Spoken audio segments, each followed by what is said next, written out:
Employment rate 22%.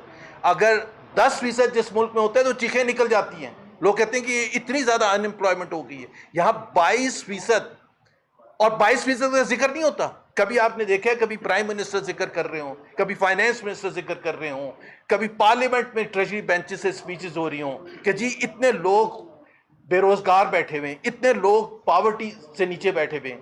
اور جو سب سے زیادہ فکر مند بات ہے, جو یوتھ ہے, جو پاکستان کا سرمایہ ہے, جس کے بنیاد پر ہم کہتے ہیں کہ ہمارا یوتھ بلج اتنا زبردست ہے کہ فیوچر بڑا زبردست ہے, اس میں 30% سے زیادہ بے روزگاری ہے. 30% سے زیادہ. اچھا, یہ کبھی پاکستان کی تاریخ میں نہ 22% بے روزگاری, کبھی بھی کوئی ریکارڈ نہیں بتاتا, نہ کبھی یوتھ میں 30% سے زیادہ.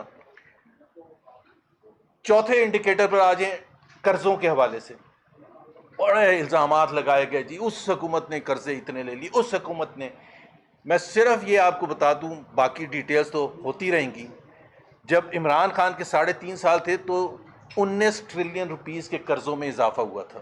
اور یہ میں پاکستان کی حکومت کے اعداد و شمار بتا رہا ہوں, چاہے 45% غربت کی لکیر سے نیچے, یا 22% بے روزگاری سے, یا انفلیشن کے جو میں نے نمبرز بتائے ہیں. اسی طرح سے قرضے حکومت پاکستان کے حساب سے 19 ٹریلین میں اضافہ ہوا تھا 3.5 سال میں, جب عمران خان صاحب کی حکومت تھی. اب 3.5 سال میں اس سے ڈبل ہو گیا, تقریباً 38 ٹریلین روپیز کے قرضوں میں اضافہ ہو گیا. آپ نے کہیں دیکھا وہ قرضے لگتے ہوئے؟ کیا پاکستان کے عوام نے اس سے کوئی فائدہ اٹھایا ہے؟ کیا ان کے لیے کچھ زیادہ سہولت پیدا ہو گئی ہے؟ کیا پاکستان کے عوام کو روزگار مل گیا ہے؟ کیا پاکستان کے عوام ایک خوشحال ہونا شروع ہو گئے؟ 38 ٹریلین روپے 3.5 سال میں. پہلے کہتے تھے نا الزام کہ انہوں نے کہاں کیے قرضے, تو آپ بتائیں پہلے کہ آپ نے وہ 38 ٹریلین روپیز جو آپ نے قرضے لیے ہیں وہ کہاں گئے ہیں؟ اور قرضوں سے میں یہ بتا دوں صرف یہاں ایک بیچ میں, کہ پاکستان کی جو اکنامک مینجمنٹ ہے نا آج کل, وہ صرف 2 چیزوں پر ہے, لونز اور رول اوورز. کہ کتنے آپ کے آئی ایم ایف سے, ورلڈ بینک سے, اور اس پر ایک دوسرے کو مبارکباد دیتے ہیں. مطلب سب سے زیادہ تو شرمناک, ایک طرف تو میاں نواز شریف اور شہباز شریف کہتے ہیں ہمیں شرم آتی ہے جا کے وہاں قرضے مانگنے, کہ لوگوں سے ہم کشکول پھیلاتے ہیں, پھر جب ملتا ہے تو کہتے ہیں مبارک ہو آپ کو. اور دوسرا رول اوورز جو میں کہہ رہا ہوں, جو ہمارے دوست ممالک ہیں, جو ہم ظاہر ہے اپریشیٹ بھی کرتے ہیں, ان کا شکریہ بھی ادا کرتے ہیں, سعودی عربیہ ہے, یو اے ای ہے, چائنا ہے, جنہوں نے ہمیں قرضے دیے, جس کے بیسس پر, جس کی وجہ سے جو آج فورن ایکسچینج ریزروز آپ کے تھوڑا بہت جو آپ کو سنبھال سکیں ہیں آپ, وہ اسی وجہ سے ہیں کہ جو ان کے طرف سے, ان 3 ممالک کی طرف سے 10-11 بلین ڈالرز اس وقت ہمارے پاس پڑے ہیں. اور میں یہاں ایک ضرور ذکر کرنا چاہوں گا, میں آؤں گا یہ قرضوں کے حوالے سے اور ریزروز کے حوالے سے, بٹ جس طرح میں نے قرضوں کا کہا تھا, اسی طرح سے انویسٹمنٹ اگین ایک بہت ہی بنیادی چیز ہے.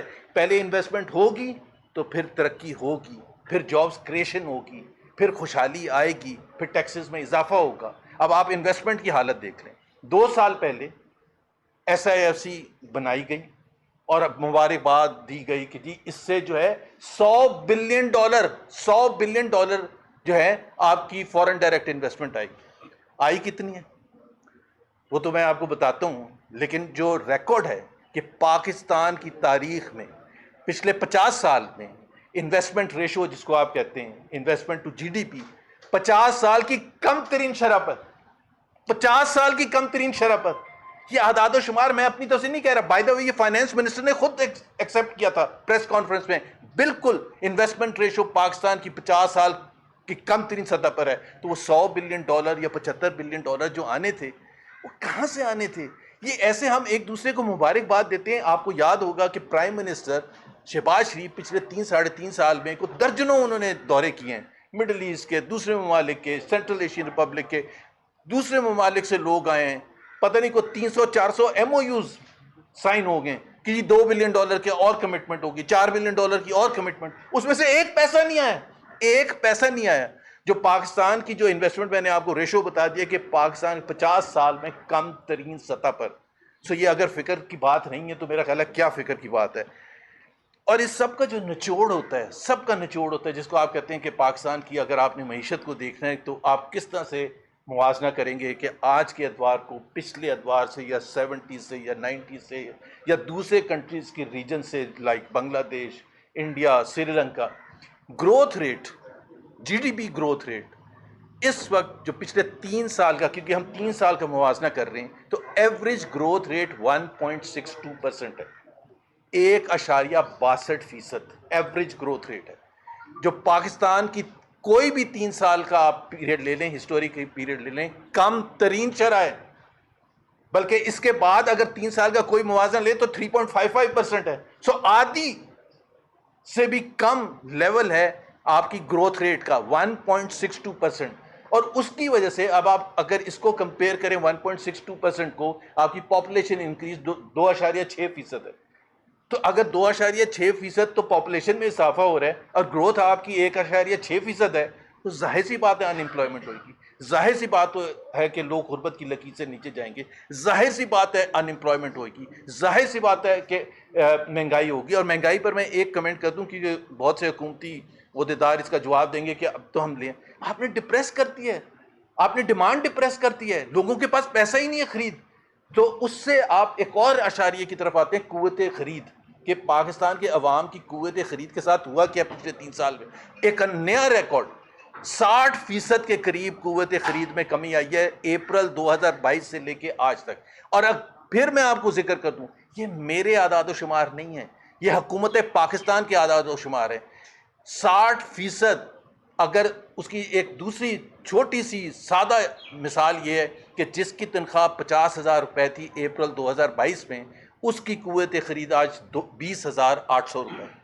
اب آپ ذرا ڈفرنس دیکھیں کہ اس کو آپ نے اگر وہ بھی 50,000 کما رہا ہے، کیونکہ بہت سے تو وہ 50,000 کمانے والے ان امپلائڈ ہو چکے ہیں، لیکن اگر کوئی بچا ہے تو اس کی آپ حالت دیکھ لیں کہ وہ 20,800 کے برابر ہے آج کا، جو اس وقت کا 50,000 روپے تھا.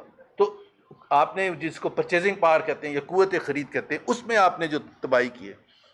اور ایک جو بہت ہی لازمی جز ہے جس پر سب سے کم بات ہوتی ہے، حکومتی نمائندہ تو کبھی نہیں کوئی کرتا، اور یہ افسوسناک بات ہے کہ جس کو آپ کہتے ہیں ہیومن ڈیولپمنٹ انڈیکس، جس سے خوشحالی پتہ چلتی ہے، عوام کی جو خوشحالی ہے یا ویلفیئر اس سے پتہ چلتی ہے، جس میں تعلیم، صحت، صاف پینے کا پانی اور دوسرے جو بیسک چیزیں ہیں یا علاج. اب پاکستان کا اگر آپ ایچ ٹی آئی دیکھیں، ہیومن ڈیولپمنٹ انڈیکس، پچھلے 3 سال میں بتدریج خراب سے خراب سے خراب ہوتا چلا گیا. آج اس کی جو پوزیشن ہے 168 ان دا ورلڈ. اب یہ شرمناک بات ہے، کیونکہ وہ اس کا تعلق عوام سے ہے، اس پر کوئی اشرافیہ نہیں بولے گا، اس پر کوئی نہیں بات کرے گا کہ جی اسٹاک ایکسچینج انڈیکس کہاں پہنچ گیا، اس پر کوئی بات نہیں کرے گا. 168، 2.70 کروڑ بچے پاکستان کے اسکول نہیں جا سکتے. پاکستان میں 40% الٹریسی ہے، 60% یعنی کہ لٹریسی ریٹ ہے. جتنے ممالک آپ اٹھا کے دیکھ لیں جن سے ہم مقابلہ کرتے تھے، وہ کہاں پہنچ گئے؟ ملائیشیا کو دیکھ لیں، انڈونیشیا کو دیکھ لیں، سری لنکا کو دیکھ لیں، انڈیا کو دیکھ لیں، بنگلہ دیش کو دیکھ لیں. 90s میں لٹریسی ریٹ پہنچ گیا، 96، 97. اور اس کی وجہ سے خوشحالی آئی ہے. پر کیپٹا انکم ان کا دیکھ لیں کہ کہاں سے کہاں پہنچ گیا. ہم صرف اس میں خوش ہوتے ہیں جیو پالیٹک میں کہ جی ہمیں وائٹ ہاؤس میں بلا لیا تو ہم سمجھتے ہیں یہ حل ہے پاکستان کی معیشت کو ٹھیک کرنے کا. اگر یہ حل ہوتا تو سن 60 میں ایوب خان کو بھی بڑا ریڈ کارپٹ ٹریٹمنٹ دیا تھا، 80s میں بھی بڑا ریڈ کارپٹ ٹریٹمنٹ دیا تھا، مشرف صاحب کو بھی بٹ صاحب بلاتے تھے بار بار، بڑا زبردست. آپ جب تک ان چیزوں کو فکس نہیں کریں گے انٹرنلی، اپنا ٹیکس سسٹم، اپنا ایجوکیشن سسٹم، اپنا ہیلتھ سسٹم، ہیلتھ کی حالت یہ ہے کہ 40%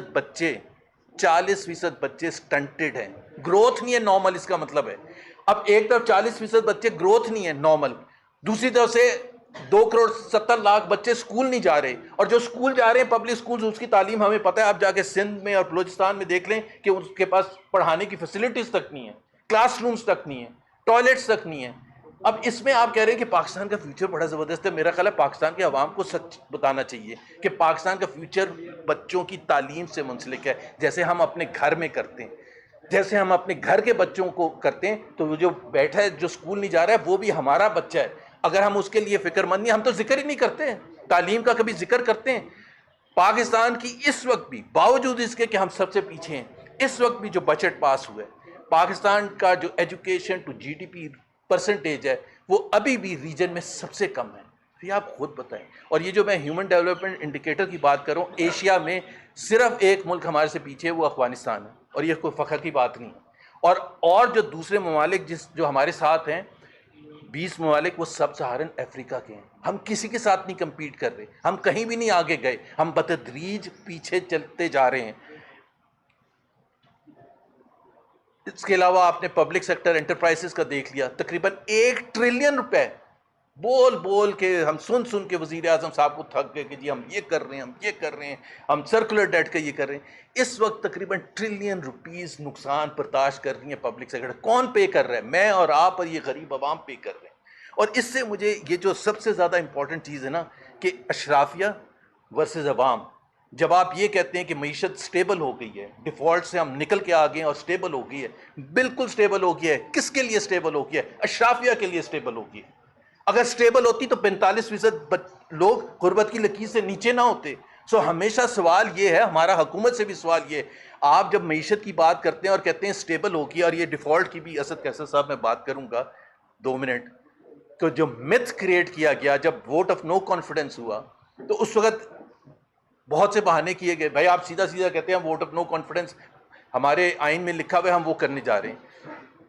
ایک ریزن یہ دیا گیا کہ پاکستان ڈیفالٹ کرنے والا تھا, اس لیے میں آپ کو صرف 2-3 نمبر دے دیتا ہوں. اور آپ ڈیفالٹ اس وقت ہوتا ہے جب آپ کے پاس ڈالرز میں کمی ہوتی ہے اور آپ اپنی انٹرنیشنل اوبلیگیشنز نہیں پوری کر سکتے.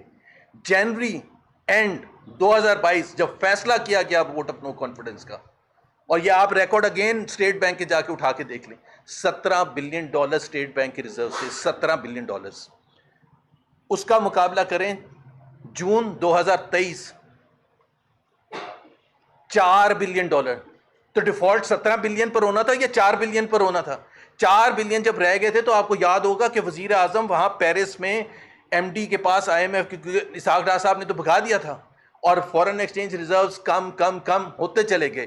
اور یہ بھی ایک مت ہے, یہ بھی میں آپ کو بتا دوں کہ جی ہم ڈیفالٹ کر جاتے. جب مفتاح اسماعیل فائنانس منسٹر تھے اگست اینڈ 2022 میں IMF was on board with Pakistan. So IMF جب بورڈ پر آ گیا تھا, قرضہ جاری کر دیا, قسط جاری کر دی, تو پھر کس چیز کا تھا؟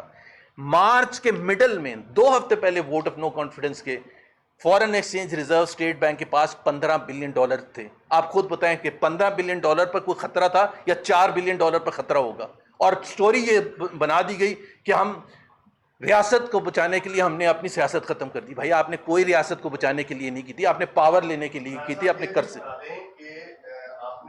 میں ایک لاسٹ میں اسکیمز کی بات کر لوں کیونکہ یہ بڑا امپورٹنٹ ہے. بہت سے اسکیمز ہوئے ہیں پچھلے 3.5 سال میں. 2 جو سب سے زیادہ, یہ ایک تو مت تھی نا, اس کو ٹھیک کرنے کی ضرورت تھی جو میں نے کیا ہے, باقی سوال آپ بے شک کرتے رہیے گا. ایک تو ابھی ہم نے دیکھا چینی کا اسکینڈل. اب مسئلہ یہ ہے کہ اسکیم ہوتا کیا ہے؟ اس اسکیم یہ ہوتا ہے کہ جو حکومت میں بیٹھے ہیں, جو اشرافیہ ہے, وہی فیصلہ سازی کر رہی ہے. ابھی آڈیٹر جنرل نے 10 دن پہلے نیشنل اسمبلی کی کمیٹی میں یہ کہا کہ $300 بلین شوگر اونرز کی جیبوں میں گیا ہے اس پرائس انکریزز کی وجہ سے. پہلے ماشاءاللہ کافی کماتے ہیں, یہ اس کے اوپر ہے. 300 بلین کس کی جیبوں سے گیا ہے؟ غریب عوام کی جیب سے گیا ہے. وزیر اعظم نے جب سب ہو گیا لوٹ لیا, عوام کو تباہ کر دیا, تو انہوں نے کہا کہ جی میں شوگر مافیا کو کنفرنٹ کروں گا. تو پہلے تو آپ اپنے صاحبزادہ جو ہیں وہ بھی تو شوگر مافیا کا حصہ ہیں, ان کو تو کنفرنٹ کریں نا, ان کے تو آڈٹ کروائیں نا, ان سب کا آڈٹ کروائیں جو فیصلہ سازی میں شامل ہیں. فیصلے بھی آپ کر رہے ہیں ایکسپورٹ کے اور فیصلے بھی آپ کر رہے ہیں امپورٹ کے. صرف ایکسپورٹ اور امپورٹ کا جو ڈفرنس ہے سیم کوانٹٹی 84 بلین تو بیچ میں سے غائب ہو گیا. 198 بلین 114 بلین آپ نے ایکسپورٹ میں کمائے, 114 بلین اسی کوانٹٹی پر, اور اسی کوانٹٹی کو منگوانے میں 198 بلین. 84 بلین کا کس کی جیبوں سے کیا ہے؟ عوام کی جیبوں سے کیا ہے. اب اسی طرح سے ایک ویٹ سکینڈل آیا تھا. اب ویٹ سکینڈل میں بھی 300 بلین کی ہیرا پھیری ہوئی, 300 بلین کی. لیکن ابھی اس کی رپورٹ آ گئی آڈیٹر جنرل کی, کوئی ایکشن ہوا؟ کوئی ایکشن نہیں ہوا. کیا بتایا گیا؟ پہلے تو یہ جھگڑا ہو رہا ہے کہ وہ PDM 1 کی گورنمنٹ نے فیصلے کیے تھے یا کیئر ٹیکر گورنمنٹ نے کیے تھے یا جو PDM 2 کی گورنمنٹ آئے تھے انہوں نے فیصلے کیے تھے. اب عوام بیٹھ کے یہ انتظار کر رہی ہے کہ وہ آپس میں اس چیز پر لڑ رہے ہیں. یہ نہیں کوئی ڈینائی کر رہا کہ عوام کو 300 بلین روپے کا تھوک لگایا. یہ کوئی بھی نہیں بات کر رہا, یہ کوئی بھی نہیں ڈینائی کر رہا. لیکن ڈینائی کیا کر رہے ہیں کہ وہ کاکڑ صاحب کہتے ہیں کہ جی ہماری حکومت میں تو یہ والا فیصلہ نہیں, یہ والا ہوا تھا. پی ڈی ایم کی جو جانے والی حکومت تھی وہ کہتے ہیں کہ یہ نہیں, یہ ہم نے نہیں کیا تھا, یہ تو کیئر ٹیکر نے کیا تھا. اور اس کے بعد جو نئی حکومت آتی ہے انہوں نے کہا جی ہم نے تو کوئی فیصلہ ہی نہیں. حالانکہ تینوں کے تینوں رسپانسبل تھے. اور میرے نزدیک کیئر ٹیکر تھی یا پی ڈی ایم 1 تھی یا P D M 2, it is a continuation of the same set up جو اپریل 2022 میں شروع ہوا تھا. سو یہ چھوٹی چھوٹی چیزیں تھیں. باقی آپ کو پتہ ہے معیشت کا حالت. ایگریکلچر سیکٹر لے لیں, 5 مین کراپس لاس میں, 5 مین کراپس پاکستان کی لاس میں. ہمیں بتایا گیا کہ ہم پتہ نہیں ایگریکلچر ریولوشن لے کے آئیں گے. انڈسٹری کی آپ نے حالت دیکھی, پورا سال 2 سال گزر کے نیگیٹو لارج اسکیل مینوفیکچرنگ چل. ابھی آپ کون سا شعبہ ہے جس کو آپ نے ٹھیک کیا؟ کیا آپ نے پروڈکٹیوٹی امپروو کر دی ہے؟ کیا آپ نے ویجز امپروو کر دی ہیں جو عام مزدور ہیں ان کے لیے؟ کوئی ایک چیز آپ بتا دیں. قوت خرید, مہنگائی, بے روزگاری, پاورٹی, گروتھ, کوئی بھی. یہ تو میں نے چھوٹا سا آپ کو ایک نقشہ پیش کیا ہے, اس کی آپ ڈیٹیلز میں جا سکتے ہیں. لیکن فرام اسکیمس, کرپشن, اور اس کی جو سب سے بڑی وجہ ہے, سب سے بڑی وجہ جو محمود اچکزئی صاحب نے بھی بات کی تھی, اسد کیسر صاحب نے بھی بات کی تھی, معیشت. جب تک پولیٹیکل اسٹیبلٹی نہیں ہوتی معیشت نہیں ہوتی. کوئی انویسٹمنٹ کرنے نہیں آئے گا ایسے ملک میں جہاں پولیٹیکل انسٹیبلٹی اس حد تک ہو, جہاں اس قسم کی جوڈیشری بیٹھی ہو جو کہ بالکل فیصلے جو بتائے جاتے ہیں وہ امپلیمنٹ کرتی ہے. انویسٹر کو کانفیڈنس چاہیے کہ کیا جوڈیشری ہمارے حق میں فیصلہ کرے گا یا نہیں کرے گا. آپ کو ساری کی ساری یہ چیزیں ٹھیک کرنی پڑیں گی. بٹ سب سے زیادہ امپورٹنٹ یہ ہے کہ پولیٹیکل اسٹیبلٹی ہے. پولیٹیکل اسٹیبلٹی کا ایک ہی طریقہ ہے کہ آپ free, fair and transparent election کرائیں اور ان کو پارلیمنٹ میں آنے دیں جو کہ عوام کے ووٹ سے آئیں, نہ کہ وہ جو فارم 47 کے تھرو آئے تھے جس کو کوئی بھی نہیں مانتا. Thank you very much. جی ایک ذرا سوال ان کا. 19 ٹریلین آپ نے کہا کہ 3.5 سال میں کر دیا گیا. ایک سوال تھوڑا سا یہ بتا دیں کہ جب عمران خان کو حکومت ملی تھی فارن ریزرو کتنے تھے, جب گئی تو فارن ریزرو کتنے تھے؟ اور اچھا میں وہ جلدی سے جواب دیتا ہوں کیونکہ علامہ صاحب نے بات کی.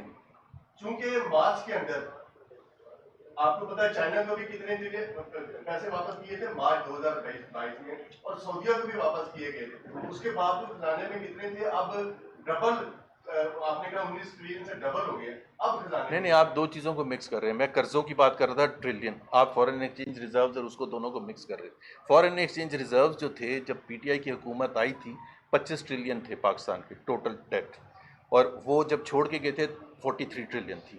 اب وہ 43 کی 80 ٹریلین ہو گئی ہے. تو وہ میں نے اس کو کہا تھا. اور فارن ایکسچینج ریزروز میں نے آپ کو نمبر دے دیے ہیں. $17 بلین تھے جنوری اینڈ 2022 میں, $15 بلین تھے. بائی دا وے 17 یا 15 بلین ڈالر اس کے بعد 3.5 سال میں آج تک نہیں وہاں پہنچے. اور ووٹ آف نو کانفیڈنس اس لیے کرنے جا رہے تھے کہ ڈیفالٹ ہو رہا ہے پاکستان. مطلب جی ٹھیک. جی علامہ صاحب. جی علامہ. بسم اللہ الرحمن الرحیم.